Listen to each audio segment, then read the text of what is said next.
Morning gang, this is Mike Garner from MrMikeGarner.com and Mr GTV presenting this wherever you're viewing this presentation. And if you've got any comments or you need to contact me on any of the details where you're viewing this presentation, Mike at MrMikeGarner.com, or just inbox me, message me, or go to my website and there's a contact page there. I want to talk about pretending, because it's very, very important. In my 4-stage process of visualize, affirm, verbalize and assume the role, the assume the role is play acting. It's basically what you've heard before, it's fake it till you make it. And your subconscious mind doesn't know the difference between fantasy and reality, which is why I can put suggestions into your mind, or any hypnotist or any NLPer or mental manipulator, and hopefully the suggestions that people suggest to you, impose on you, present and offer to you will be positive and for your benefit, and not in a Machiavellian way to control you. There was experiments done many years ago by behavioural insights teams in Germany, in Russia, in China, using mind control by governments to influence social behaviours. It's called social hypnosis, very powerful, still going on. Talked about this before, talked about sensory cues of the government using on their government briefings every day during the current situation. Traffic light systems, very clever, because we all know what green, amber and red means, don't we? You know, we're conditioned to understand that red is stop, don't do that, green is go, do that, amber is be cautious, get ready. So they use that because colours control, words control. But what I want you guys to do is to control yourself and not be controlled by social hypnosis or the mind games played by anybody, your friends, your partners, even your own family. Kind people tend to be very giving, and so these manipulators work on your guilt. They shame you or blackmail you emotionally, and I've had it done to me. People still think that works on me. They've got a bit of a shock because I'm not the pushover I used to be. I've worked on myself, I've done my own hypnosis, self-hypnosis, and conditioned all those people-pleasing tendencies out of myself. Yes, I do please people, but I put myself first. I'm extremely selfish, which is right, and you should be selfish too, in a kind, loving way, from a positive vibration. Doesn't mean that you're narcissistic, but it also means that you are not a pushover and you're positively assertive. So you've got to fake it until you make it. And what I want you to consider is, who do you want to be?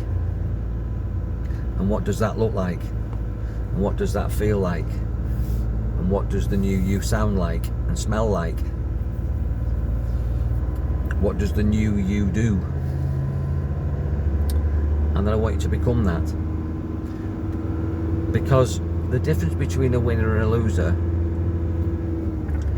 is that a winner focuses on winning and maybe uses their memories wisely and remembers the last time they won. And if you're about to do something with a winner mentality, with a winning frame of mind, you're more likely to win. There's a whole industry of sports psychology that I was involved in, and my daughter Kat Garner, who has Connect with Kat as a brand, which is K Connect with Kat with a K, and she runs a group called The Power Within. And the power within comes from creating within yourself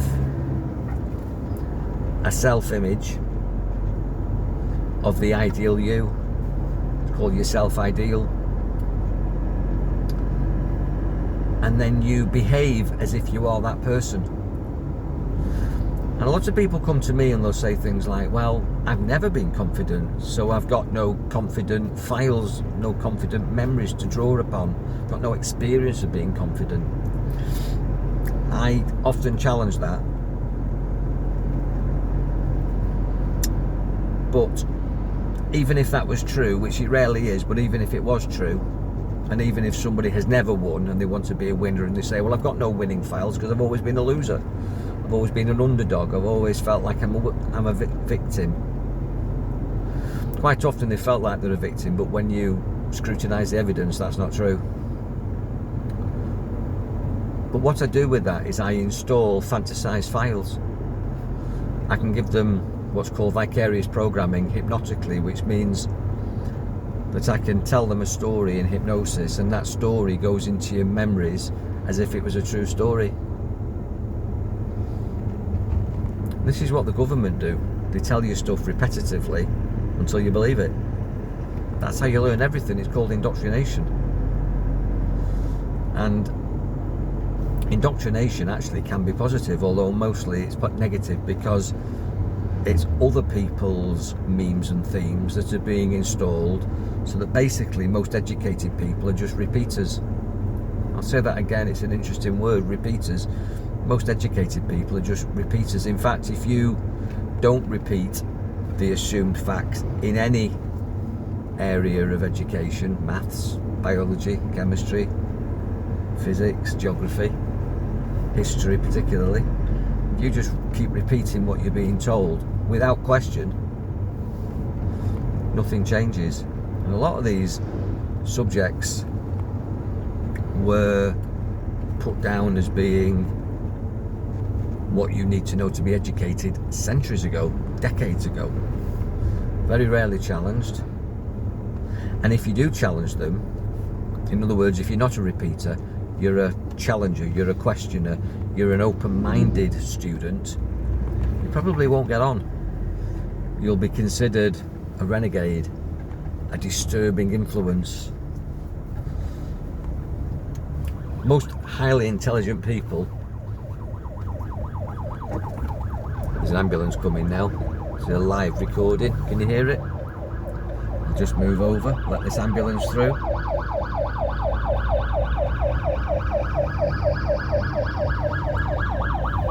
Most intelligent people are renegades. They don't go with the mainstream view, and in their lifetime quite often they are ostracised. In other words, they are criticised. They are silenced quite often. They're not appreciated by the system because they disrupt the system. But if they're clever enough to stick to the guns and get somebody to write down themselves or have it recorded what in fact their view was against the mainstream view, in other words, they weren't repeating what's always been said, they're giving it some new insights, they're updating it with their views or with new information, quite often find that years or decades or centuries later they're proven to be right. Quite a lot of those people in history have been celebrated. Einstein, Newton, who discovered gravity, who was killed by the church because he dared to say that God controls gravity. It's not controlled by mathematics or a law of people. And anybody that challenges any accepted science, like Columbus, who supposedly discovered America, which is a lie because it was always there and there was people living there, but he brought the news to the Western world. And Francis Drake, and there's modern day scientific heroes and